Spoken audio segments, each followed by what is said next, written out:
Taking Back the Reins by Kari. Parker came out to the Kendall family ranch right as we were about to close. Her mother was a much larger lady with a Texas twang that could be heard for miles. We had been signing up riders all summer for our hippotherapy program, and we had just about finished for the day when Mrs. Dowdle walked up. She shouted from the other end of the corral, "Hey there! I hope y'all ain't closed yet. I need to sign my baby girl up." My boss, Mr. Kendall, smiled and waved her over to the barn and invited her inside to sign up. Parker stayed by the fence, and we watched as she admired the horses from afar. "Would you like to pet one of the horses?" I asked. Her eyes brightened and she stood up on her toes with excitement, but that excitement didn't last long. Her eyes started to droop down to the ground, and she mumbled a soft, "No, thank you," and walked toward the barn where her mother was. As she walked off, I noticed that she had a limp and that her right arm and leg were slightly smaller and shorter than her left. At the ranch, we see kids having many different disabilities. Parker had hydrocephalus, which is what I have. She was such a beautiful and bright little girl, but she needed a little more confidence in herself because her disability was becoming a real struggle. The first day of riding instruction, Parker was extremely nervous and excited all at the same time. Mr. Kendall was able to help Parker see that our horses are kind, friendly, and are used to having kiddos riding on them. "There's nothing to worry about, sweetheart," he told her. "You just gotta trust 'em." Parker eventually warmed up to the idea and ended up riding my favorite horse in the whole corral, Yeti. Yeti is super special because he was my horse when I first started doing hippotherapy. Yeti was a beautiful palomino with a cream coat and a snow-white mane. Parker loved Yeti and was able to put the right amount of trust into a horse that she needed for her therapy to be successful. During hippotherapy, we would show Parker how to guide the horse by pulling on the reins with her right or left hand, depending on which way she needed the horse to go. This was difficult for Parker because she's not able to use her right hand like most children her age. Her motor skills were having a hard time developing on that side. Because she had hydrocephalus, the left side of her brain caused the right side of her body to do some crazy things. She wasn't able to respond as quickly as the other riders. She wasn't able to grip the reins as tightly as she needed to, and sometimes she was too weak to grip the reins at all. All summer long, Parker struggled to guide Yeti through the corral. She kept trying her hardest. Some days were much harder than others.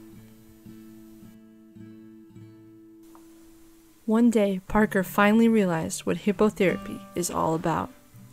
She was riding along, tapping Yeti on the right side with her weak foot to make him gait faster. Her motor skills had been getting stronger all summer, and that day was especially successful for Parker. I told Parker to pull on the reins and bring Yeti to a stop. "Go ahead and rein him in, kiddo." Parker didn't stop him. Actually, Yeti began to ride a little faster than normal. "Rein him in, Parker! Pull on the reins!" I shouted. Parker acted as if she wasn't hearing me. Even Mrs. Dowdle yelled out, "Parker! You're going too fast! Slow down!"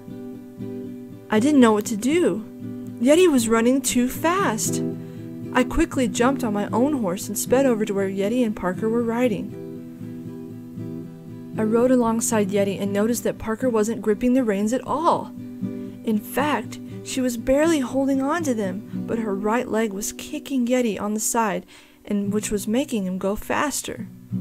I grabbed hold and pulled Yeti to a stop. It was then that I realized that Parker was having a seizure. She may have been hearing us, but she wasn't able to respond because her body was in lockdown and her eyes were moving rapidly while her mouth continued to smack. I carefully grabbed Parker's limp body and brought her down with me off of our horses. I took my saddle blanket and shooed the horses off so that I could lay Parker on the ground. A few minutes passed, and Mr. Kendall and Mrs. Dowdle came to Parker's side. Mrs. Dowdle gave Parker a shot of medicine, and soon after, the seizures stopped, and Parker came back into consciousness.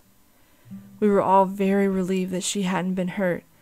I felt Yeti's icy, wet nose rub up against my arm. I told him, "It's okay, buddy.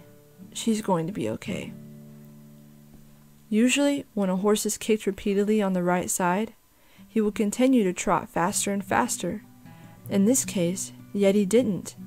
The relationship that Yeti had with Parker was so strong that Yeti's instincts told him that something was wrong and that the command to go faster wasn't really coming from Parker.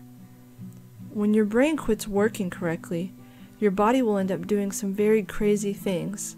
In this case, Parker's brain began to cause parts of her body to react differently. Yeti sensed that this was not normal, and he didn't continue to increase speed. He saved her life. Not me, not Mr. Kendall, the horse. I didn't expect to see Parker for the rest of the summer. Usually an incident like that will scare most parents into quitting the program. But much to my surprise, Mrs. Dowdle walked Parker right up to the corral that following weekend and said that Parker had something she wanted to say. Parker rarely spoke 2 or 3 words in a day at the ranch. I couldn't imagine what she would say. "I want to ride Yeti. I trust Yeti," she said boldly.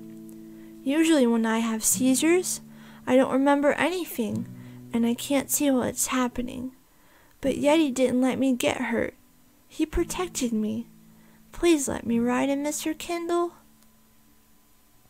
Mr. Kendall looked down and smiled at Parker.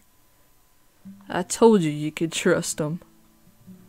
Parker beamed with excitement, and then I knew she would be back the next year, ready to take the reins, trust another horse, and ride another ride.